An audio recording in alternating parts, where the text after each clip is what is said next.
Hey guys, YouTube Wormhunter here.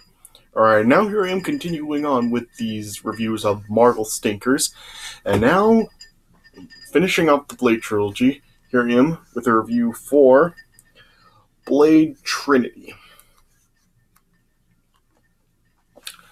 So, now this was the Blade film that I was really skeptical about. Because, yeah, compared to the first two films, this film really did not do as good at all. Because, yeah, now this film was the one that was really panned by critics. Like, on Rotten Tomatoes, this film has a 25% on the tomato meter. So, yeah, a pretty big like drop from the first two films, and even like audiences didn't like this film as much as the first two films either. So yeah, so based on that, I was very skeptical about this film. I was really like didn't know what to expect. I mean, I really didn't know if this film really was going to suck or if it was going to be better than it was made out to be. Yeah, so yeah, compared to the other two, I just really did not know what to expect because, yeah, as I have already said before in the first two reviews that I made, yeah, I hadn't seen like any of these films prior to making these reviews for them, so yeah, I didn't know what to expect, and I finally did watch this film, and I gotta say, I was pretty bored by this film to be honest. Yeah, I just really did not find this film that interesting. I yeah, I mean, just yeah, this film it was just really boring to be honest. Yeah, it just really yeah, I mean, I just really don't know what else to say. Just it was boring. I mean, just yeah, compared to like the other two films. I mean, the other two films I thought the first one was overall a good film. I mean, I did like the action scenes and stuff, and I did think that it was an overall good film with a relatively simple story. And the second film, like I said, it wasn't as good, and it did have some boring parts to it, but it still did have some good things about it. Like I still did enjoy the fight scenes for it, and yeah, it did have good action scenes and stuff. And Wesley Snipes was still really good as Blade. Yeah, but here, um, I just really cannot find a lot of things about this film that I really did like. Just yeah, even with the fight scenes in this one, like the action scenes, just really didn't feel the same way. Just I didn't really like see them really to be as cool as the ones in the first two films. So yeah, even like the fighting scenes I felt were kind of boring. So yeah, I just kind of felt like this film really just yeah, it really didn't really seem like a very good follow up for the other two films. So yeah, I really don't know like what it was that just really made this film like not turn out as good as the other two. Yeah, I don't know because I mean this film it did like overall like the story it seemed like pretty similar to the story that the second film did. It was like it has Blade once again like a joining up with another group of like vampire hunters and they're like stopping like the other vampires. So yeah, I mean it is like a sort of a similar story to the second film, but yeah, it just wasn't done nearly as good. Yeah, so quite honestly, I really can't really say that I would really recommend this film, especially to like anybody who is like really curious to really see Blade. Like, really, just yeah, I just really would like kind of say just I would probably just tell people to really just not really go out of their way to really see this film, just because I mean, there's really not anything to really recommend here. So yeah, I don't really know what else to say. Just yeah, I don't know like what the problem was, but for whatever reason, just this film really didn't turn out being all that hot. So yeah, I just really don't know what else to really say about it. So yeah, so yeah, I mean this film overall it did seem to have like the biggest cast of the three films. Like you did have Wesley Snipes once again, of course, reprising his role as Blade, and Chris Christopherson does reprise the role of Whistler, though he's only like in the beginning of the film. Yeah, he does end up like getting killed off at the start of the film. And this film also does have like cast members like Jessica Biel, Ryan Reynolds, Dominic Purcell, Parker Posse, and even Triple H is in this film, which I didn't even like know Triple H was actually in this film. I thought it was like kind of cool to see Triple H in this film. Yeah, Triple H does play like one of the villains in this film. Yeah, though. Yeah, this film came out in 2004, and Triple H does like have a pretty big role in this film, and I really like. Yeah, I mean, I don't remember like him ever like having some downtime from the WWE. He like during that time, like during like the like in 2003 and 2004, I don't remember Triple H really ever being like taking some time off from WWE. To give him like time to go like film his scenes for this film.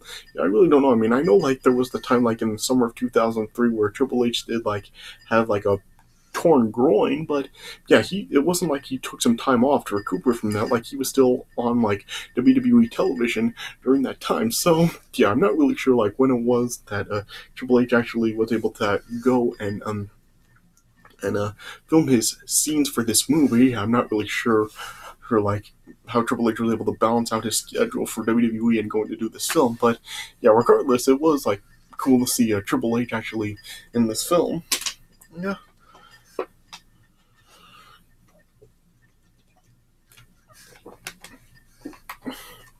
Yeah, and in this film, Jessica Biel does play Wesley's a daughter Abigail, and yeah, it turns out that she is kind of like she's a vampire hunter herself, and yeah, along with her and Ryan Reynolds' character, they like are like part of the team, and they like end up helping Blade in this film and convince him to help their group take down the uh, antagonist group of vampires in this film. And yeah, in this film, like I guess the main antagonist of this film is actually Dracula. So yeah, and yeah, Dracula is like looked at as the first vampire ever in this film. Yeah, though yeah, in this film, like Dracula also like goes by like a different name in this film. He also like just uh, goes by the name of Drake in this film. So yeah, I guess that is like sort of like a little unique, I guess I'll say. Yeah, yeah, and yeah, and like I said, yeah, just the fight scenes in this film, they really are not really that intriguing, and they really just seem like very underwhelming, honestly. So yeah, just yeah, the story, like I said, it is like similar to the story of the second film, but it's not told as well. And yeah, the fighting scenes in this film, yeah, the action scenes really just seem underwhelming. So yeah, just yeah, I don't know like what it was about it, but yeah, it didn't turn out very well. So yeah, I would probably just give this film like around, I don't know, 2.25 stars out of 4. I mean, it's not like absolutely horrible or anything, but just it just seems like a very very like a generic, like I would say like it is like like not really like below average. I think it is probably like around like sort of an average film. Just like there's nothing about it that is really like all that memorable, and it's nothing about the film that I think would really stick with people. So yeah, so not really like the so yeah. While the first two films overall were overall solid, this one just wasn't. So yeah, so to close out like the Blade trilogy, I think this was a kind of a pretty good let. Well, this was like a pretty big letdown, I think. So yeah, I just really don't know what else to say about it. So yeah, I guess I'll just like go over the premise of the film. Yeah. So as the film opens up, it does show like there is like a group of vampires that are investigating an ancient tomb in the Syrian desert period, and they feel that this is actually like Dracula's tomb, who is like the first vampire. And then they like try to make sure that Blade doesn't actually interfere in their investigation, so they like end up like framing Blade for like a murder of a human familiar, and then the FBI then eventually was able to track down Blade, and they ended up killing Whistler. And then yeah, Blade was then just like crushed and demoralized by that. And so Blade then just surrendered to the FBI and ended up being arrested. And as Blade was like being questioned by a psychologist or something, then like the authorities then were like trying to turn Blade over to vampire familiars, which then like showed that these vampires were like led by uh, Donica Talos, who's played by Parker Posey, along with Jarko Grimwood, who's played by Triple H. And as they were then like trying to take Blade away, Blade then ended up being rescued by Hannibal King and Whistler's daughter Abigail, as I said. And then once they helped Blade escape, then they invited Blade to join their band of vampire hunters, who are known as the Night Stalkers. And then Blade learned that Donica, who's an old enemy of King, he's like revived Dracula, or Drake as he's called, and they like have the goal of using Drake's powers to actually cure all vampires of their weaknesses.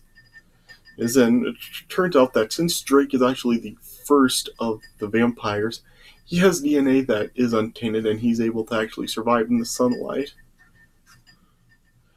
Right, and it shows that the Night Stalkers have like their own like experimental a bioweapon that's known as Daystar, and it is actually like with the Daystar they can actually kill vampires at genetic level, but they like also need pure a pure blood source to actually make it effective. And then they eventually ended up coming across, Blade, King, and Abigail eventually ended up coming across Drake, and they discovered that they can't actually kill Drake through like normal means because he's too powerful for it. Or then they are hoping that like the virus could actually kill him, and then with his blood in the mix, they can like ensure the rest of the species will be wiped out. But um, like King, Whistler, and just like all the Night Stalker group feel her that could actually like kill Blade as well. And then Drake then he was able to fight off King and Abigail, but then he then like was testing Blade and then just isolated him from the rest of the Night Stalkers.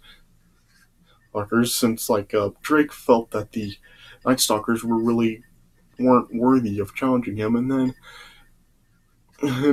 Drake explained that humans and vampires are inferior, and he intended to wipe them from Earth. And then eventually, then Abigail then ended up like finding some evidence of the vampire's final solution, which is like a network of farms that end up comatosing humans, and it like drains the humans of their blood for the vampire consumption.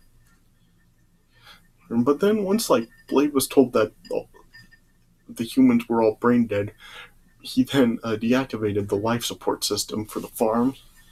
Yeah. Yeah. And then later on, like the Night Stalker's hideout was then like found by the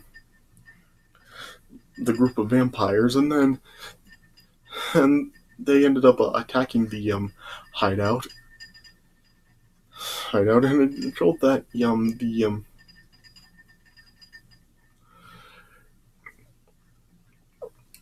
it showed that the creator of the Daystar, Summerfield, had been killed, and it showed that really the only survivors left of Night Stalkers were King and Summerfield's daughter Zoe, and they had like now been taken captive.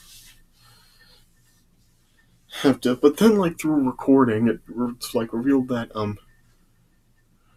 well, yeah, Abigail and Blade then like discovered that there was a recording from Summerfield that revealed that Drake's blood is all that is needed to really make complete the Daystar. Or and then yeah, the vampires then of course like had a king held captive, and then like they were trying to get some information out of him, but when he like was refusing to talk, like they all the vampires, which included like Donica and Jarko and other vampires of the group, they then were just like starting to torture King, but he was still refusing to talk. And then and eventually, then Blade and Abigail then arrived, and they ended up freeing all the captives. And then eventually, then like Drake then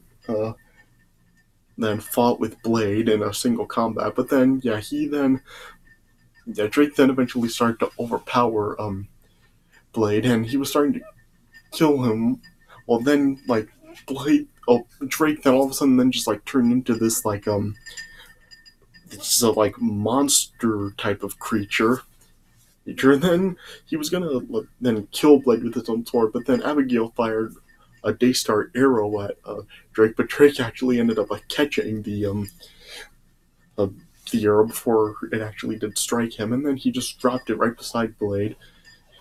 Hey, and of course, like he didn't actually know all of the danger that the arrow uh, was posing to him. But then Abigail then was able to like shoot Drake with another arrow that did like stick and wound him. And as Drake was distracted with that arrow, then Blade then stabbed Drake with the Daystar arrow that then like started a chemical reaction that completed the virus of the Daystar, and then it was released into the air, and then all the vampires were killed, which included like Donica um and like during a fight with King and Jarko. So King is eventually able to overpower Jarko and kill him.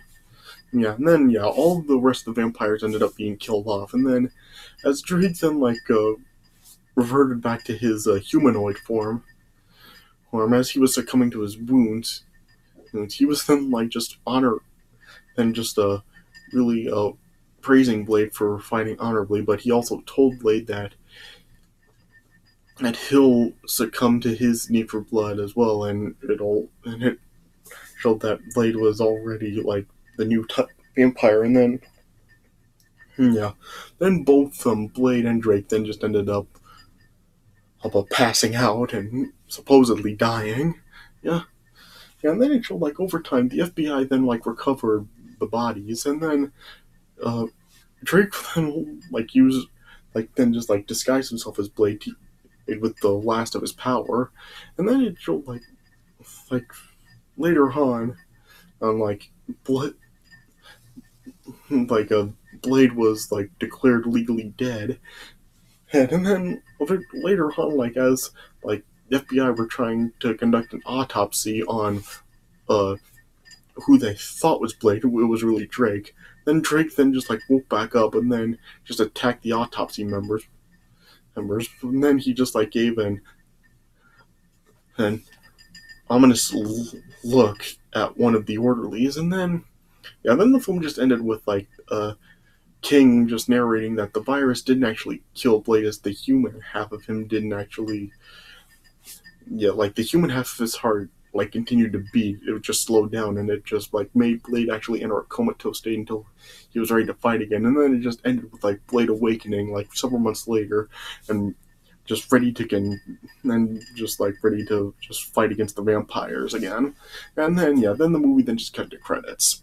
So so there's really not a whole lot to this movie at all. Just like I said, just the fight scenes, they're really not as interesting at all. They don't look nearly as cool as like the ones in like the first two films did. And just the story just not told very well, and just there's really just nothing memorable about this film at all. So personally, like as I've said before, I just really can't say there's really like anything about this film that really does make it worth watching. So I personally don't recommend it. Yeah. So yeah, and yeah, with that ending, I guess I don't know if like they actually were planning to like make another sequel to this film, but since it's like this film like just really didn't do so well, they canceled it. I don't know because yeah, I know because yeah, in 2006 there was like a very shortly lived Blade TV series that was only on for like a couple months. So like there were only like 12 episodes, which actually were like set after the events of this film. But yeah, like I said, it was very short lived. Yeah, so I guess it really didn't do so well, so it was canceled. So yeah, so so yeah, and even like Wesley Snipes didn't even reprise the role in that series. Yeah, it was given to somebody else. So yeah, yeah. So I don't know if like that was they just had that TV series because like they couldn't do another film or it was canceled since this film didn't do so well. Yeah, I'm not really sure what it was, but yeah, yeah. Regardless, yeah, this film really is not very good. Like I said, I would only give it like 2.25 stars out of 4. I mean, like I said, not absolutely horrible. It's not like this film like is an absolute atrocity. Just yeah, it just is a very just subpar, generic, average film. So yeah, I just really don't know how else I can really put it. So I just really would kind of just say skip it. I would really only say yeah, especially in comparison to the other two films, especially the first one. This film just really isn't worth a watch. I think so. Yeah. So yeah, and as far as the future of Blade goes, I really don't know like if there are any future plans for the Blade character. I have heard like rumors that a Marvel is like thinking of actually integrating Blade into the MCU in the future, and they are like in talks with getting Wesley Snipes to reprise the role. I don't know. I mean, it would be interesting if they actually did get Wesley Snipes to actually come back into the MCU as Blade. It would be interesting to see him. Like I said, as far as like the future of the MCU is concerned, I don't really know like if what new characters could be introduced in the future, but it would be interesting to see like Blade be introduced into the MCU, and if Wesley Snipes did come back to do it. I mean, yeah, they did get like J.K. Simmons to come back as Jameson in Spider-Man: Far From Home, so who knows? Maybe they can like get Wesley Snipes to reprise his role as Blade if they ever do integrate Blade into the MCU. So, yeah, will that ever happen? Only time will tell. Yes, but yeah, regardless, yeah, I would like to see it like yeah, like I said before, I haven't read any Blade comics, so I don't really know like how well these three films really do follow the comics. So yeah, I don't really know, but yeah, if like they Marvel ever does integrate Blade into the MCU, maybe like it'll be more accurate and Blade will be done more justice. So yeah, I guess we'll just have to wait and see what happens if they ever do like put Blade into the MCU. Yeah. So yeah, but like I said, this film overall very skippable, and I don't really think it's really worth a watch. I mean, yeah, if you are, yeah, even if like you are really curious, like if you've never actually seen Blade before, I would probably just say like watch the first two films and stop right there because yeah, nothing about this film is really worth a watch. So yeah, okay, so I guess that's all I can really say about it. So yeah, so I guess that's it for my review of Blade Trinity. All right, so oh yeah, so yeah, I guess that's all for my review. So I hope you guys did enjoy what I had to say about Blade Trinity, and yeah, so yeah, and like I said, this was my first time seeing all three of these films. So overall, they're not terrible films. Just yeah, they are just like very overshadowed by a lot of other comic book films that have like come out over the years, especially since like these were coming out like during the times of like the original X-Men trilogy and the original Spider-Man trilogy, and of course like the MCU. A lot of MCU films have really well, pretty much all of them have really overshadowed out of these three films. So yeah, these aren't really films that people really think of. So yeah, but yeah, now after this, while these films weren't really necessarily terrible, yeah, now coming up, like I really am gonna get into like films that truly are stinkers and a lot of films that really didn't do very good at all and are like pretty bad films. So yeah, so the true Marvel stinkers are going to be coming up next. So stay tuned for more. Yeah, but I hope you guys enjoyed this review. So thanks for watching, and I'll see you guys later.